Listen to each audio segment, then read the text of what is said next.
할렐루야, 할렐루야. 9월 8일 금요 새벽 예배에 나오신 모든 성도님들을 예수님 이름으로 환영하고 축복합니다. 저희들이 정말 영적으로 깨어있지 않으면 뭐가 옳고 그른지를 분별하기 힘들 정도로 거짓이 넘쳐나는 시대에 저희들이 살아가고 있습니다. 그렇기 때문에 정말 어떤 상황 속에서도 말씀과 기도로 저희들이 주님의 그 겸손과 순종을 배우고 더 영적으로 깨어있는 그런 성숙한 믿음을 지키는 저희들 모두가 되기를 소망합니다. 이 시간 너는 내 아들이니 내가 오늘 너를 낳노라 라고 말씀해 주신 주님을 함께 찬양하며 나아갑시다.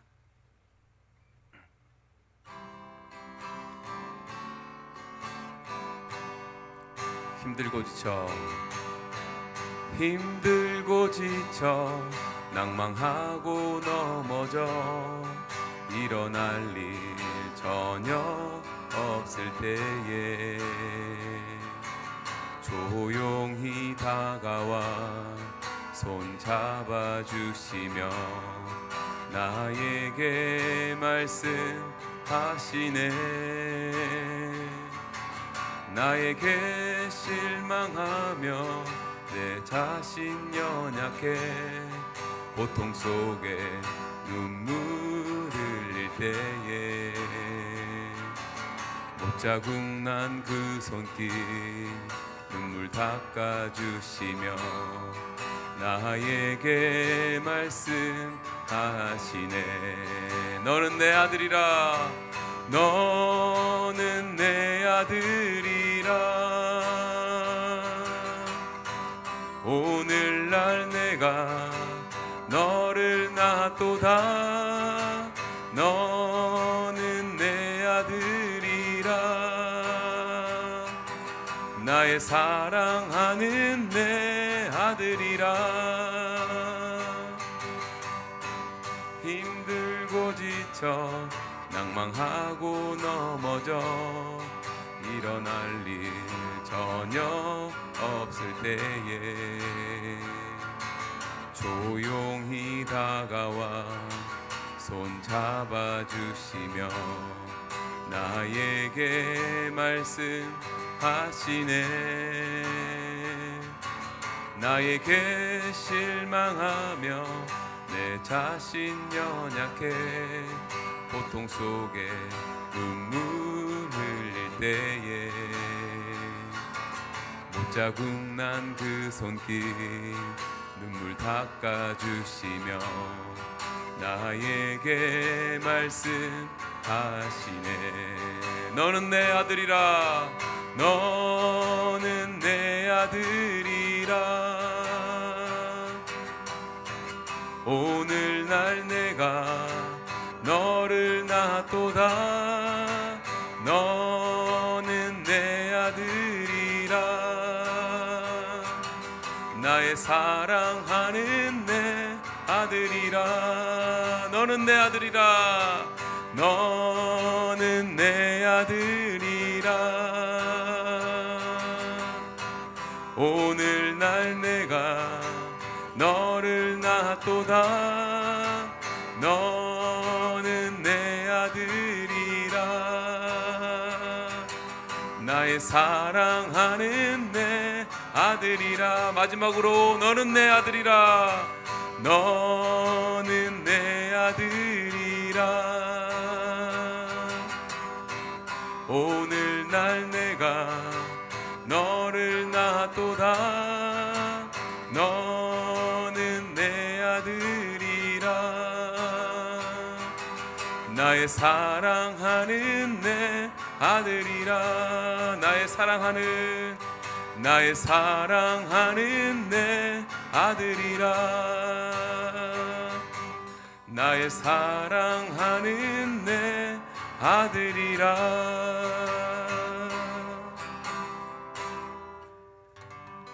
아버지 하나님 감사합니다. 이른 아침부터 주님 앞에 나와 찬송하며 나아가는 믿음의 권속들에게 하나님의 은혜만 넘치기를 원합니다. 주님의 말씀으로 교훈받고 그 말씀으로 오늘 하루 살아가는 동안에도 믿음으로 승리할 수 있는 그러한 은혜를 더하여 주시기를 원합니다. 9월에는 저희 본교회에 중요한 사역들이 있습니다. 그 사역 가운데에 하나님이 영화롭게 되어지게 하시고 또 모든 준비 과정 속에 기름 부어 주셔서 그 사역 자체가 하나님 앞에 예배하는 귀한 은혜가 있기를 원합니다. 16일, 17일 전교인 수련회를 통해서 온 교우들이 성도의 깊은 교제와 연합의 시간 되게 하시고 주님의 말씀의 잔치를 통해서 다시 한번 주님을 깊이 경험하고 만날 수 있는 은혜의 시간 되게 도와주시고 19일 동안 지역사회 봉사를 통하여 이 지역에 수고하는 분들에게 그리스도의 사랑을 전할 수 있는 귀한 섬김의 제사가 될 수 있도록 역사하여 주옵소서. 지금도 질병 가운데 있는 사랑하는 교우들 주님 일일이 기억해 주시고 아픈 부위를 놓고 기도할 때에 하나님의 음성을 들을 수 있게 하시며 나음을 얻을 수 있도록 주님께서 복 내려 주옵소서.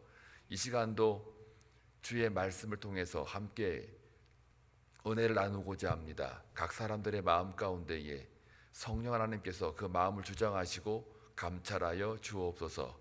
예수님의 이름으로 기도하옵나이다. 아멘.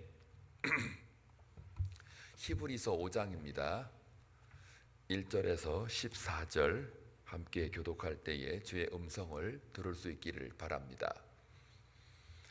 대제사장마다 사람 가운데서 택한 자이므로 하나님께 속한 일에 사람을 위하여 예물과 속죄하는 제사를 드리게 하나니 그가 무식하고 미혹된 자를 능히 용납할 수 있는 것은 자기도 연약에 휩싸여 있음이라. 그러므로 백성을 위하여 속죄제를 드림과 같이 또한 자신을 위하여도 드리는 것이 마땅하니라. 이 존귀는 아무도 스스로 취하지 못하고 오직 아론과 같이 하나님의 부르심을 받은 자라야 할 것이니라. 또한 이와 같이 그리스도께서 대제사장 되심도 스스로 영광을 취하심이 아니요 오직 말씀하신 이가 그에게 이르시되 너는 내 아들이니 내가 오늘 너를 낳았다 하셨고 또한 이와 같이 다른 데서 말씀하시되 내가 영원히 멜기세덱의 반차를 따르는 제사장이라 하셨으니 그는 육체에 계실 때에 자기를 죽음에서 능히 구원하실 이에게 심한 통곡과 눈물로 간구와 소원을 올렸고 그의 경건하심으로 말미암아 들으심을 얻었느니라. 그가 아들이시면서도 받으신 고난으로 순종함을 배워서 온전하게 되셨은즉 자기에게 순종하는 모든 자에게 영원한 구원의 근원이 되시고 하나님께 멜기세덱의 반차를 따른 대제사장이라 칭하심을 받으셨느니라. 멜기세덱에 관하여는 우리가 할 말이 많으나 너희가 듣는 것이 두나무로 설명하기 어려우니라.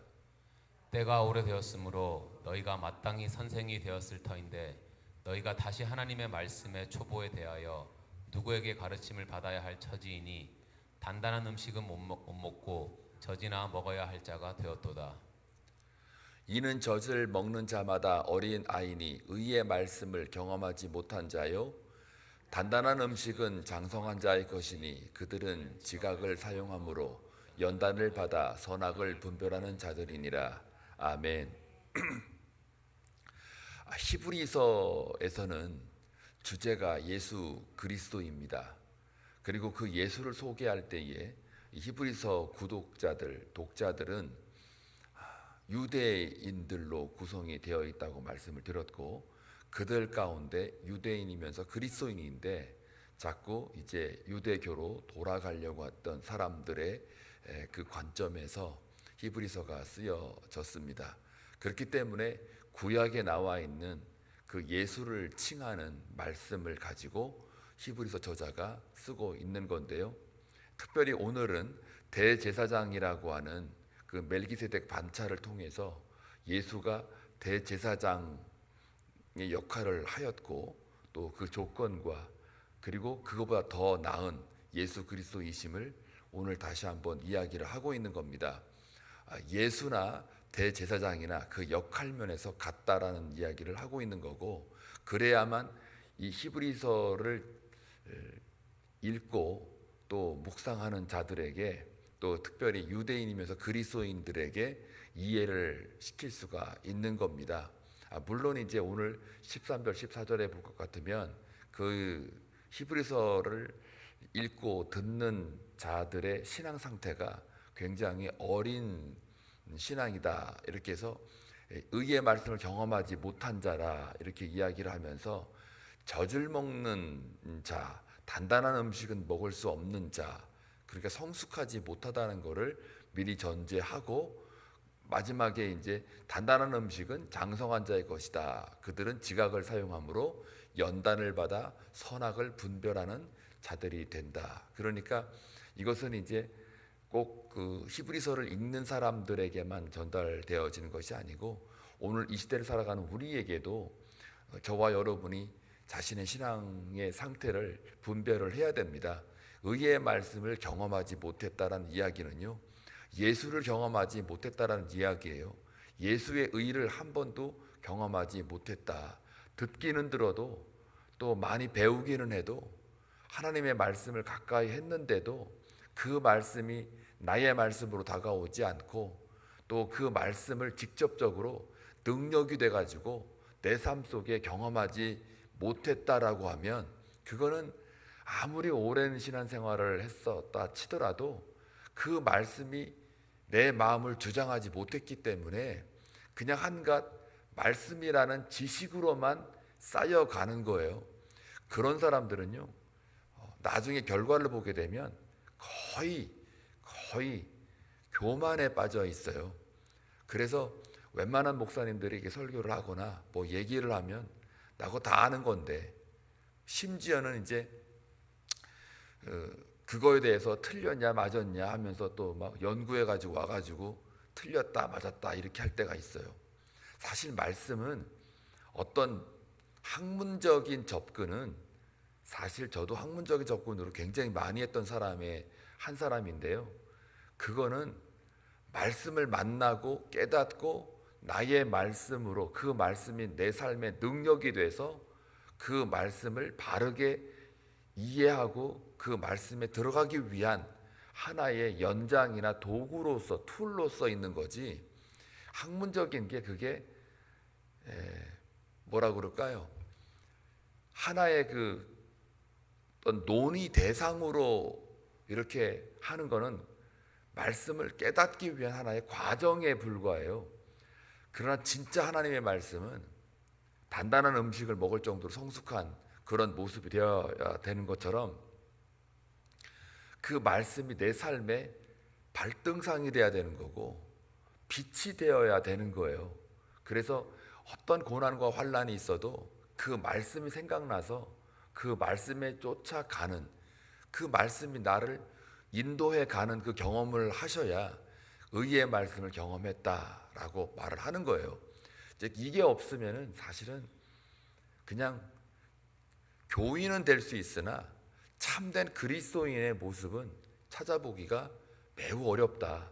아니라고는 말 못하겠어요. 왜냐하면 저도 한때는 학문적인 접근으로 말씀을 그렇게 쫓아다녔거든요.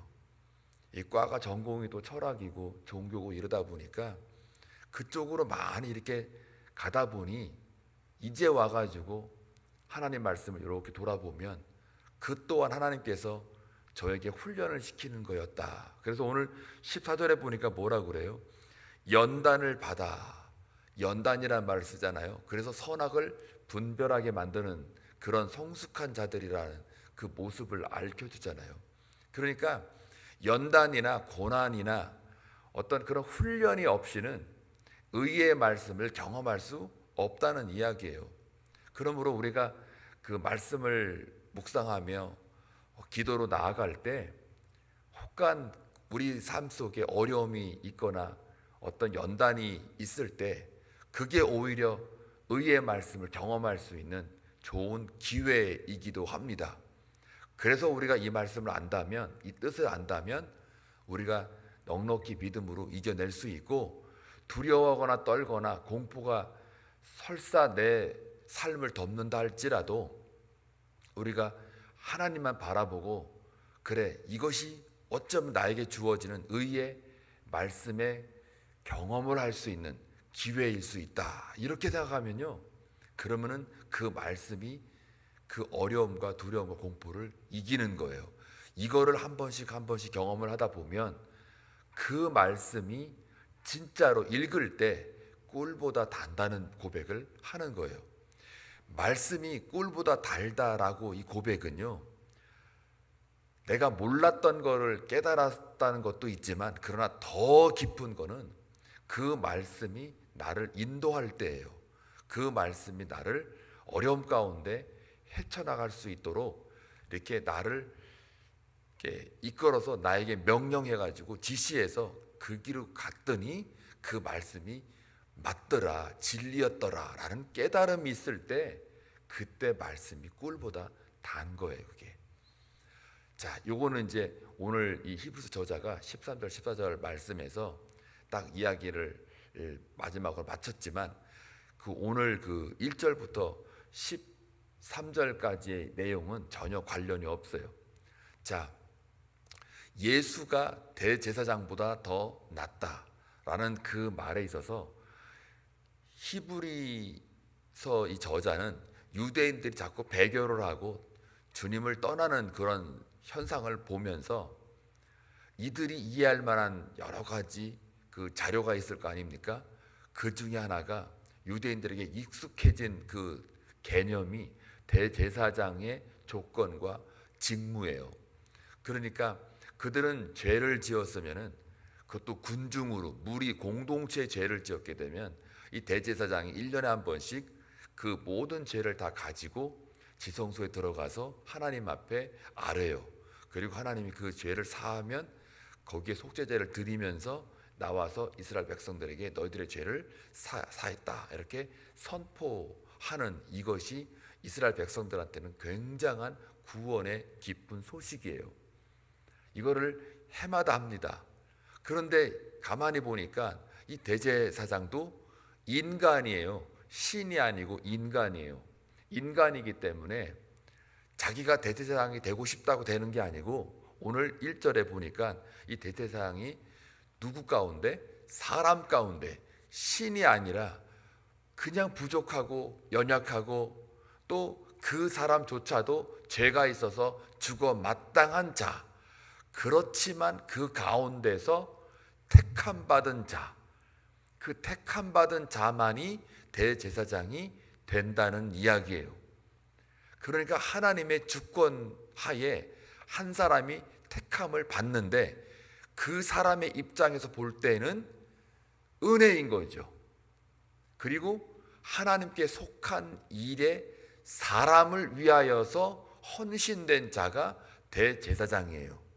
자, 첫째는 택함을 받아야 되고 두 번째는 사람을 위하여서 자신이 드려지는 삶이 되어야 돼요. 그러니까 제사나 헌신된 삶이 되어야 되고 누굴 위하여? 사람을 위하여.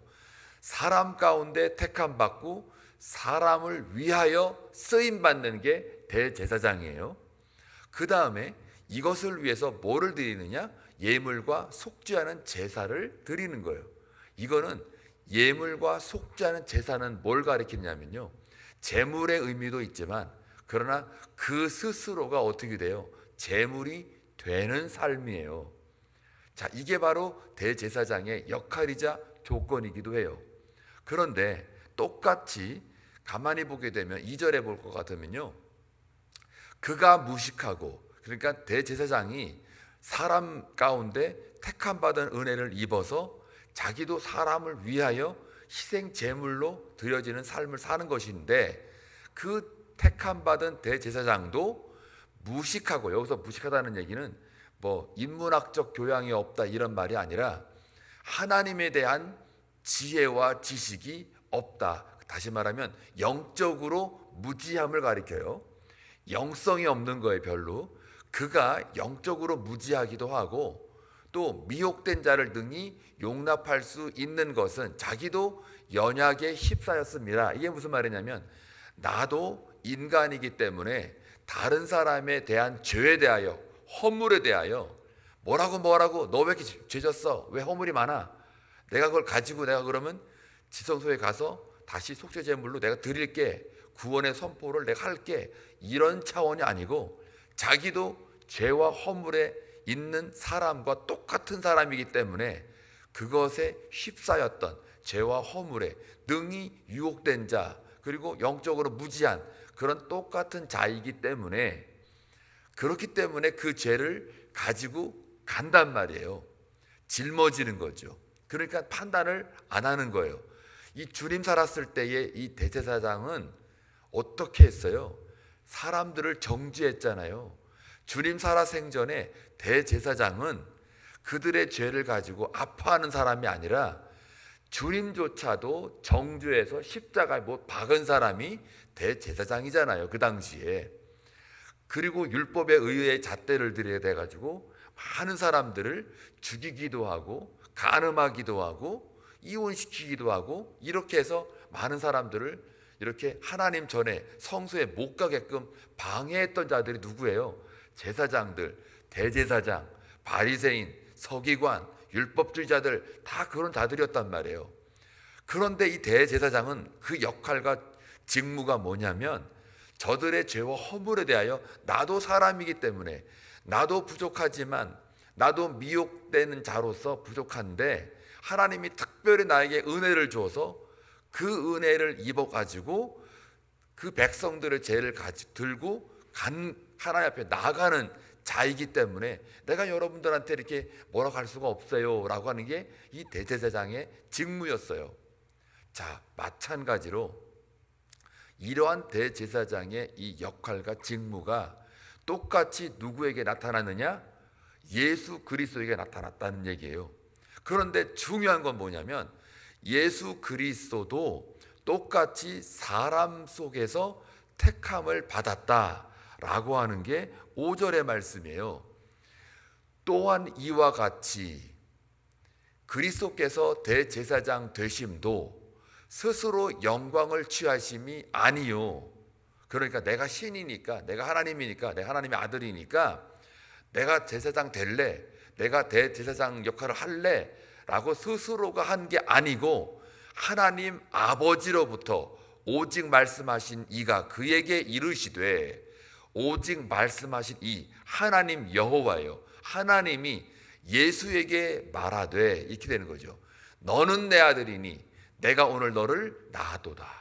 이렇게 시편 2편 7절 말씀을 통해서, 저 말씀을 통해서 대제사장이 사람 중에 택함 받은 것처럼, 비록 하나님의 아들이고 신이었음에도 불구하고 스스로 내가 대제사장 될래요 라고 말하는 게 아니라, 이 예수 그리스도도 하나님으로부터 직접 시편 2편 7절 말씀에 예언된 바와 같이 예수도 대제사장 내가 되고 싶어 된 게 아니라, 바로 구약의 율법처럼, 구약에 나와 있는 멜기세덱의 반차처럼 하나님이 예수를 택했다 이거예요. 그것도 사람 속에서.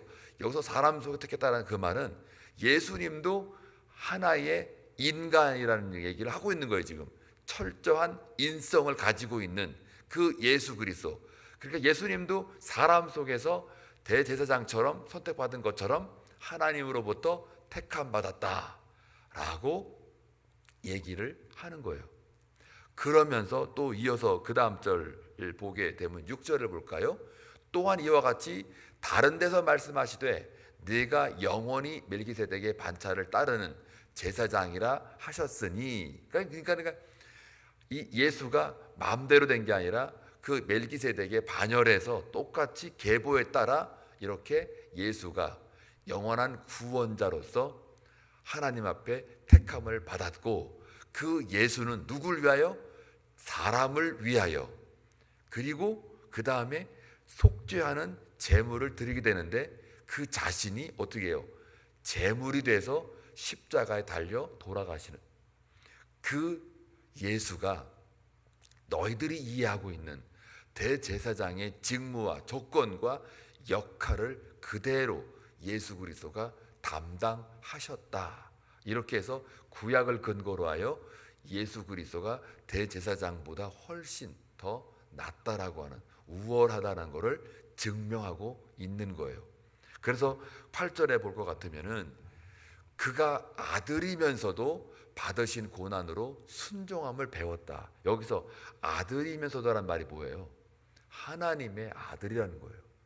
단순한 인간이 아니라는 거예요. 대제사장은 그냥 사람 중에 택한 거지만, 물론 예수 그리스도도 사람이니까 사람 중에 택함을 받은 것이지만, 그러나 하나 더 있는 거예요.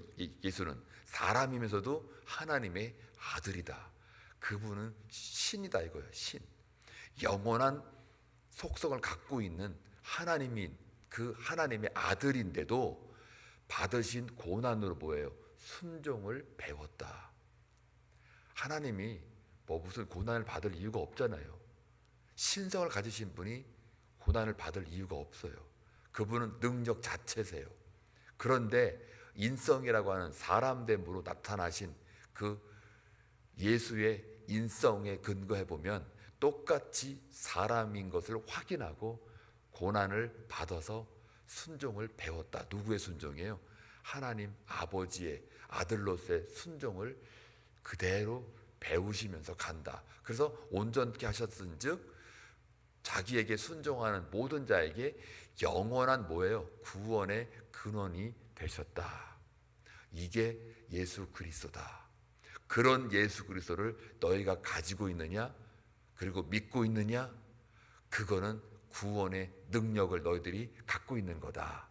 단순히 구약에서 나오는 대제사장의 그 직무와 역할과는 견줄 수 없는, 유사하지만 견줄 수 없는 하나님의 아들 되심이 구원의 근원으로 우리에게 다가오셨다. 이것을 너희들이 안다면 예수만이 유일한 구원의 열쇠요 통로이다. 이거를 아느냐? 이 예수를 놓치지 말고 바로 너희들이 구원에 이르기를 바란다. 그런데 가만히 보니까 너희들 중에는 너무나도 신앙이 어리다, 미숙하다.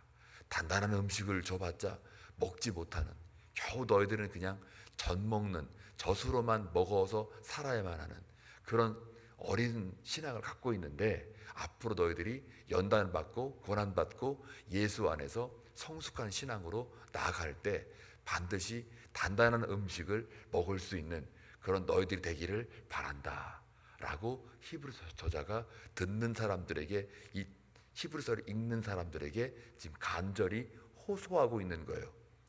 저도 히브리서 저자의 메시지처럼 저와 여러분들에게, 오늘 하루 살아가는 우리 한빛 성도들에게 선포합니다. 단단한 음식을 먹을 수 있는 믿음의 장성한 자로 거듭나길, 그리고 그것을 위해서 하나님이 여러분들에게 오늘 하루 동안에도 고난과 연단을 통해서 성숙하는 신앙으로 나아가게 하실 수 있습니다. 그때 말씀을 묵상하고 기도로 힘씀으로써 오늘 하루를 살아갈 때에 승리하길 주님의 이름으로 축원합니다. 예수가 여러분의 구주십니다. 예수가 여러분의 삶의 구원의 근원이 되심을 오늘 말씀을 통해서 선포합니다. 그 예수 붙잡고 오늘도 승리하길 다시 한번 소망합니다. 기도합니다. 좋으신 아버지 하나님, 감사합니다. 예수만이 구원의 근원이심을 다시 한번 하나님의 말씀을 통하여 깨닫습니다. 그것도 단순히 우리에게 전하는 말씀이 아니라 구약에서 나오는 대제사장의 역할과 직무를 비유하여 그보다 더 나은 예수의 대제사장적 역할을 우리에게 설명하면서 히브리서 저자는 오늘 우리에게 말씀합니다. 더 단단한 음식을 먹을 수 있는 장성한 믿음의 소유자가 되라. 그리고 오늘 하루 살아가는 동안 고난과 연단이 있을지라도 그것을 통하여 마치 예수 그리스도께서 하나님의 아들이 되셨지만 고난을 받아서 순종함을 배웠던 그 예수의 모형에 따라 우리도 오늘 하루 살아가는 동안 예수를 닮아가며 고난 속에 있다 할지라도, 기도 제목이 쌓인다 할지라도 그 속에서 순종함을 배워가는 그 예수의 모습을 우리가 닮아갈 수 있도록 모든 성도들에게 하나님의 은혜와 구원의 근원을 붙잡을 수 있도록 역사하여 주옵소서. 예수님의 이름으로 기도하옵나이다. 아멘.